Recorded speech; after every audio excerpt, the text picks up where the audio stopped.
Of all the red flags I've learned to detect, there's one that really makes my uh-oh radar go off. And that's when a grown-up man or woman says they never want to grow up. My name's Anna Runkle, also known as the Crappy Childhood Fairy. And maybe you've tried to date someone like that who doesn't want to grow up, or maybe one of your parents was like that, or maybe, and I hope I'm not offending you, maybe you're someone like that.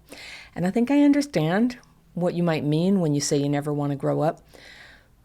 I think what's meant is you want to feel carefree and authentic and not turn out bitter and burdened like maybe a negative parent figure in your life.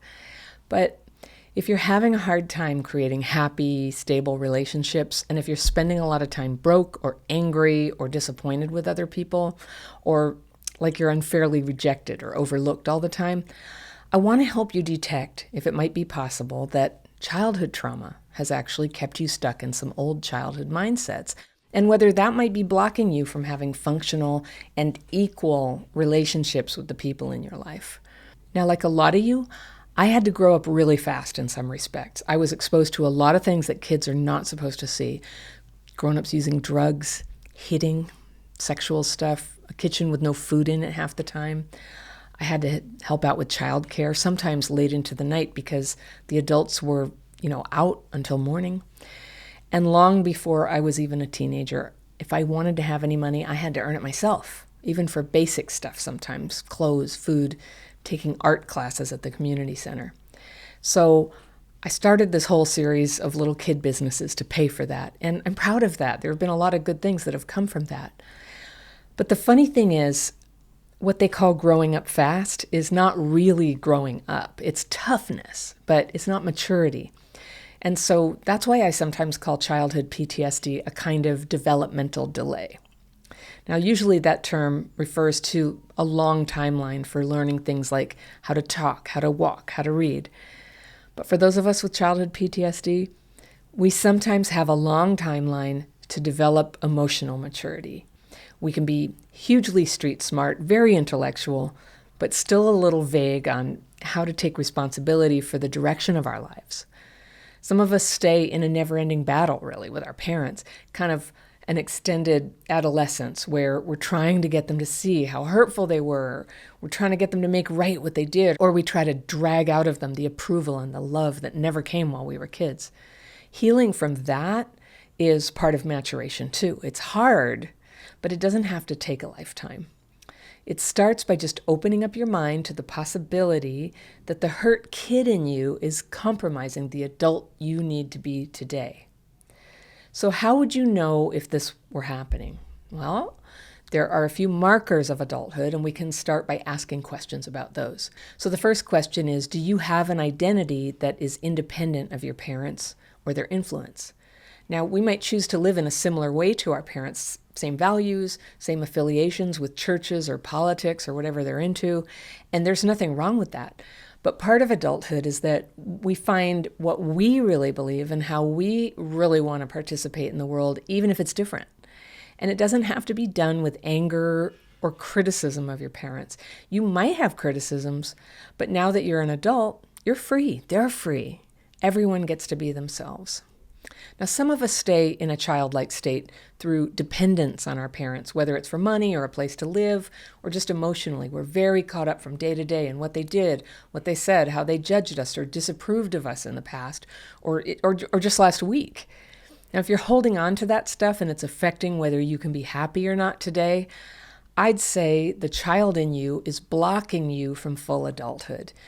You can spend your whole life very focused on those hurts, but to start enjoying the freedoms of adulthood, it's important to start facing not just what happened, but our own limitations that may be connected to that.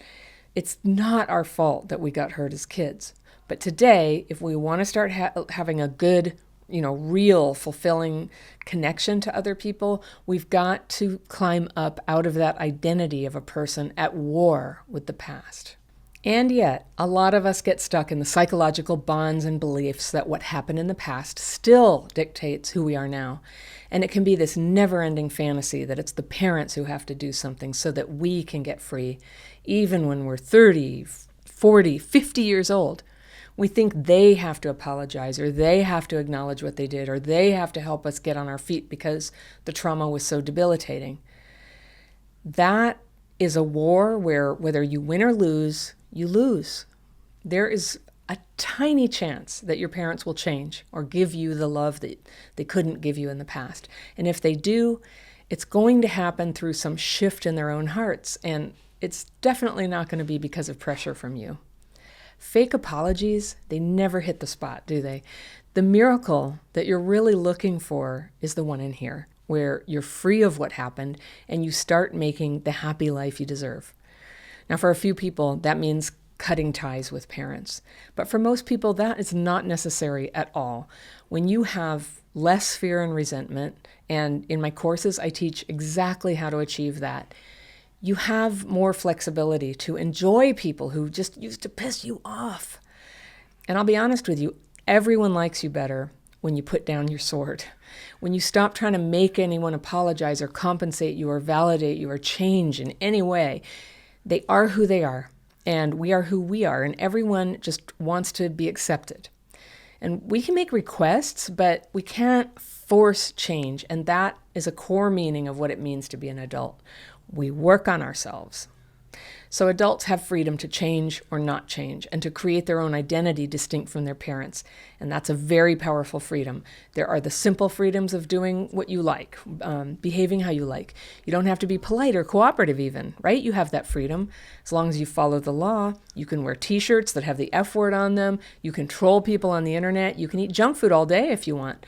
And if people in our lives don't like it, we are free to push them away. I don't know if we want that, but that is a certain kind of freedom, and it comes with adulthood. Let's call it casual freedom.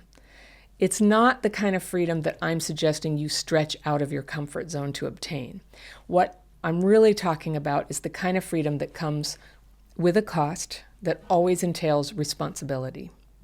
And this includes adult privileges like having sex, earning money, creating a home, forming a partnership or even a family, serving your community, right? If you long for those things, but you can't seem to have them, then it could be that the child in you is controlling the adult in you. And it may be time to take a step up and into those responsibilities and the freedom that come with setting the past behind you so that you can blossom as your full autonomous grown-up self. And I think consciously we all want that, but what can happen with childhood PTSD is we're not doing what it would take to get there. It feels like just too much sometimes. The responsibility is too exhausting, even to think about, right? And what if you try and totally fail? What if you succeed but then make some mistake and all those eyes are on you and you feel humiliated? Or what if your childhood PTSD symptoms overwhelm you, but you've taken some big job and you don't have the option anymore to just stay in bed all morning or get in your car and drive 1,000 miles to get away from it all? Just flat out avoid, whatever it was that was too painful to face. Now, everybody feels this way sometimes, especially people with childhood PTSD. It's part of it. But the quest to avoid that triggered feeling by avoiding responsibility, it takes too much away from us. And there comes a time when what happened in the past doesn't explain all the problems anymore. Sure, we have obstacles. We can be socially awkward. We have money problems. A lot of us missed out on a full education. We've got health issues. We've got depression or ADHD. We don't know the right people. We don't know how you're supposed to act in a job or on a date. And that's real. And it's not our fault we grew up in that void, but you know what? We can learn. And every day that we spend just throwing up our hands in helplessness and feeling left out is a day wasted. You want to know how to do a job interview? You can watch a YouTube video like today. You can read a book on dating, or actually you could take my online course on dating and relationships because it's just for people with childhood PTSD. You don't need to give up. You can learn. Your instinct for self-protection really has served you well. But right now, it's keeping you from becoming your real self. So now we can protect ourselves in a new and better way by opening up those capacities and practicing and learning and reaching those milestones of adulthood, of work, financial independence, learning, and social participation, and intimate relationships and a family, if that is your heart's desire. Now, there's no guarantee that you'll achieve all these things in your life or that you'll handle the responsibility without some bumps.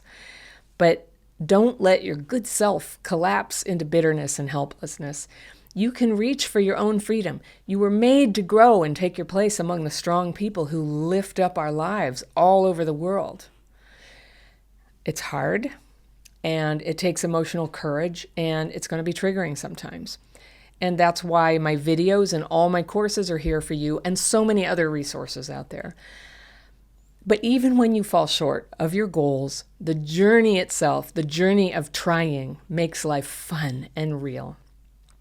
Now, this summer, I'll be releasing a whole series of weekly videos on different aspects of connection with other people. That's what you guys have been saying, that connection is the biggest priority for your healing of childhood PTSD.